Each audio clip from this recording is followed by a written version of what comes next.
welcome back to episode 4 of Let's Play Diablo. Last we left off, I was going through the merchants and just clearing out my bags. And now we're starting floor 2. So, looking around the map. Now, as you can tell by the auto map, I've reached a dead end, but I know there's more. No, still that guy. I know there's more since I can see some stuff on the other side of this wall.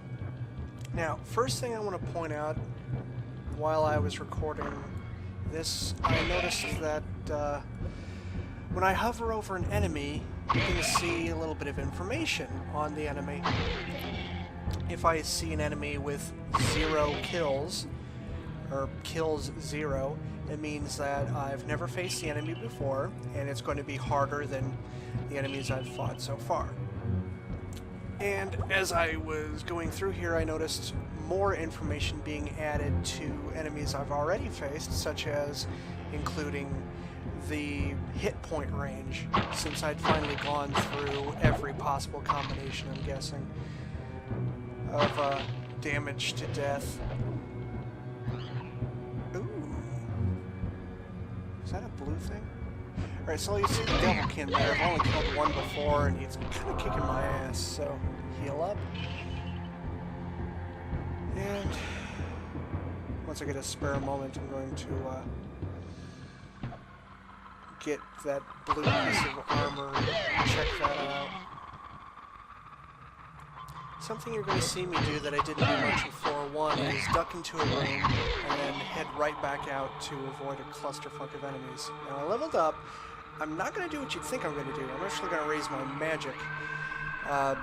When I was doing my pre-playthrough to get the lay of the area before I started recording, I noticed a book of the spell Heal drop, and I kind of want to be able to cast that. So I'm just bringing up my magic for the next couple levels so I'll be able to learn it.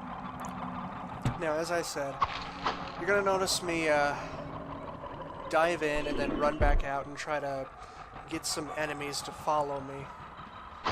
And another thing I've noticed, when killing Devilkin or basically any kind of little imp, they will swarm you, but they do have a little bit of an AI.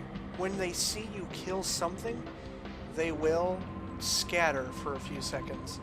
So it is possible to take on large groups if you're able to kill them before they regroup on you. For example, what I'm going to do right here. So I see a bunch of enemies, and I get to safety.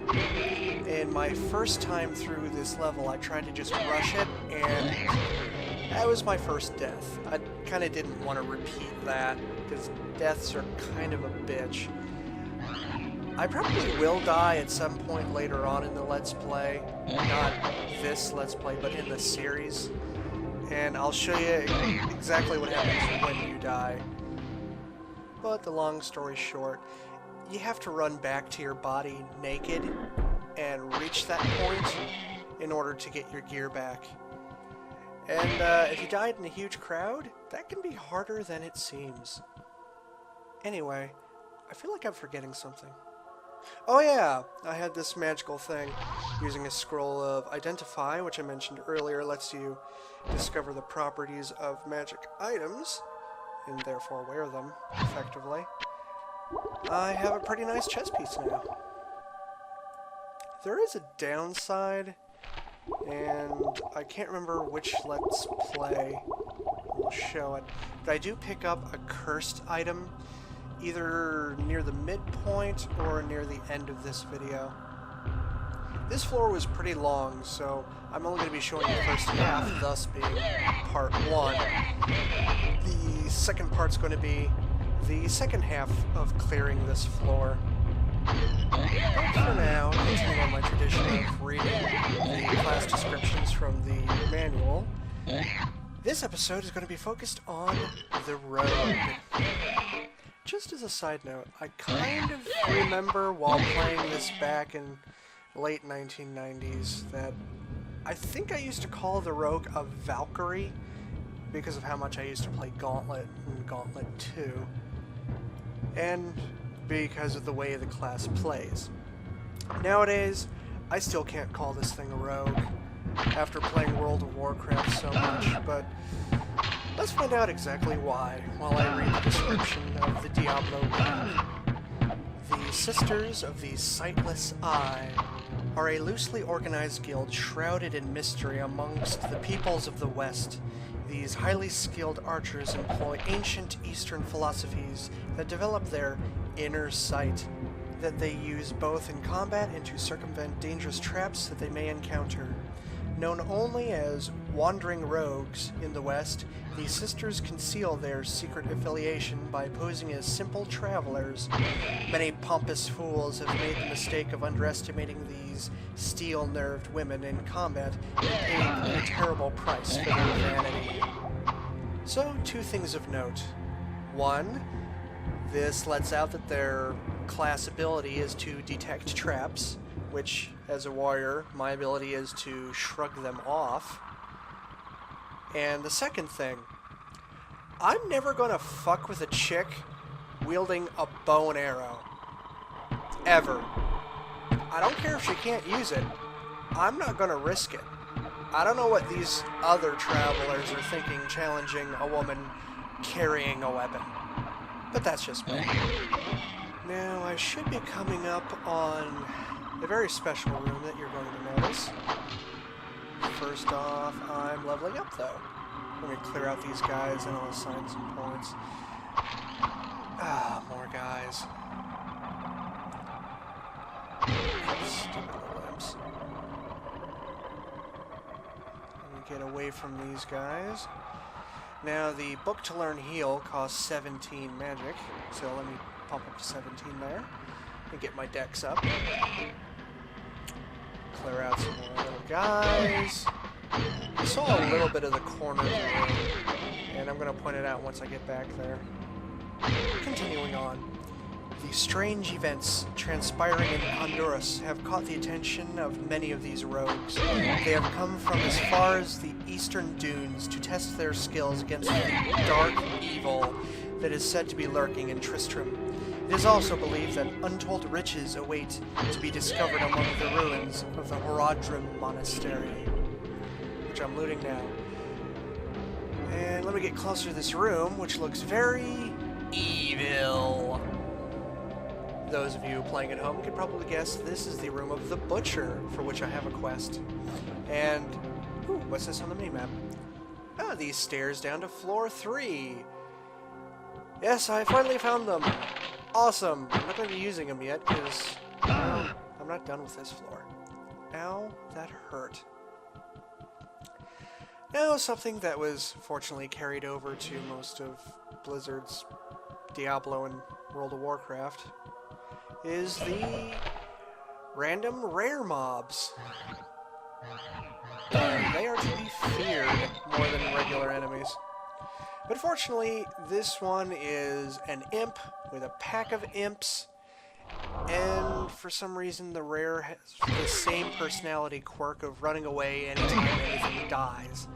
So long as I just keep killing the ads, I won't have to worry about him. Of course, I am also ducking around the corner. Whatever, I just want to win. Once we get to some harder... I don't know if I'm going to call them rare spawns or elites. I'm going to call them rare spawns. Yes, it'll be rare spawn. For harder rare spawns, I can't just use the strategy of kill the ads and then watch them scatter. I have to actually come up with a strategy. But now it's down to this guy, and you're going to see how much harder he is than a regular imp. As I miss, hit, dead. Ooh, Holy Bolt. I am not going to learn it. Yep, I can't learn it. Well, let's check the weapons I picked up, see if they're better than my mace. And this axe, ooh, I like the damage on this axe. And I lose my shield. Fuck that. I like my shield. Keeps me alive. I know it takes longer for me to kill stuff, but I'm just a pussy like that. Same thing, World of Warcraft. If I can use a shield, I do use a shield. Even if I'm a healer. Yay, potions.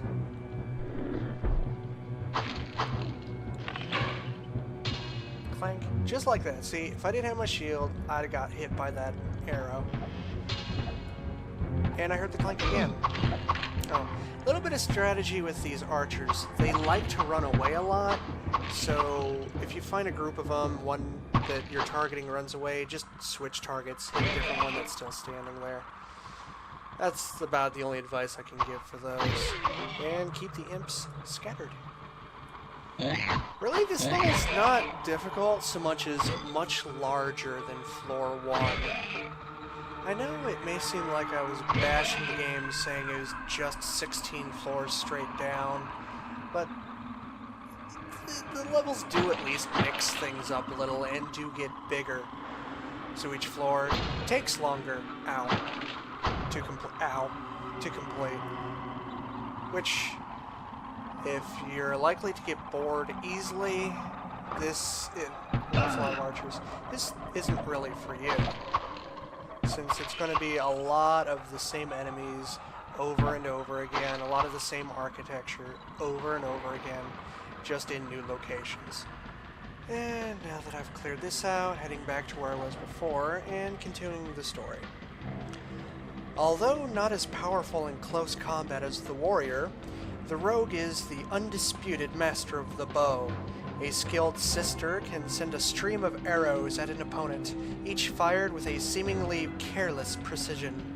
The innate sixth sense that all rogues seem to possess also allows them to sense trapped fixtures and aids them in attempts to disarm these traps. Which, I already mentioned, they detect traps and all that fun stuff. But hey, detect traps. That's a rogue thing, right? So there is a connection between this and how Blizzard ended up making rogues with World of Warcraft.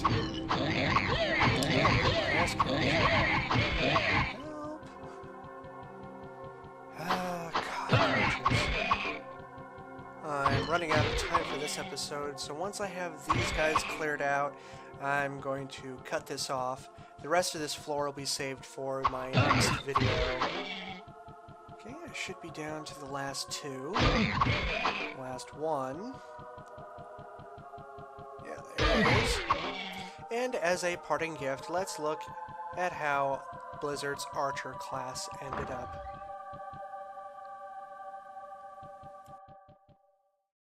So here's a modern rogue. She should be whipping out her bow and arrow, and he said, "Hey, where'd she go?" Ah, my spleen! I thought you were weak in melee!